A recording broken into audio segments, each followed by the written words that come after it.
গাজায় চলছে ইসরায়েলি বর্বরতা। টানা ৭ মাস ধরে চলা নির্বিচারে এই হামলার জেরে উপত্যকাটির স্বাস্থ্য ব্যবস্থা ভেঙে পড়েছে। এর সঙ্গে অবরুদ্ধ এই ভূখণ্ডটিতে দেখা দিয়েছে তীব্র মানবিক সংকট। এমন অবস্থায় গাজার যুদ্ধবিরতি নিশ্চিত করতে চলছে চেষ্টা।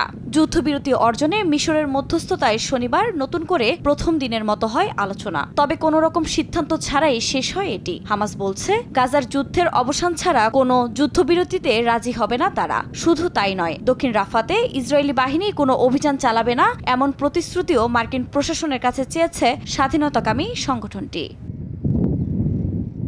যদিও ইসরায়েলি কর্মকর্তাদের বরাতে বিভিন্ন আন্তর্জাতিক গণমাধ্যম জানায়, যুদ্ধের অবসান ঘটানোর যে দাবি হামাস করছে তা চুক্তিতে পৌঁছানোর সম্ভাবনাকে ব্যর্থ করে দিচ্ছে। কায়রোতে এখনও কোনো প্রতিনিধি দল পাঠায়নি নেতানিয়াহু প্রশাসন। এছাড়া মার্কিন প্রেসিডেন্ট জো বাইডেনের কথাও শুনছে না নেতানিয়াহু। এই অবস্থায় আদৌ যুদ্ধবিরতির চুক্তি হবে কিনা এ নিয়ে আন্তর্জাতিক রাজনৈতিক অঙ্গনে চলছে আলোচনা।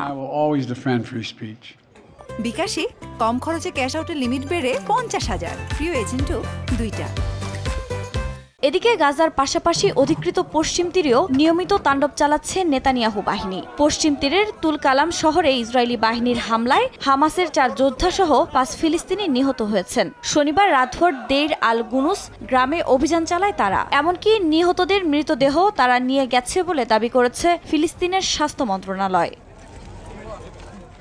আফরিন মৌ, সময় সংবাদ।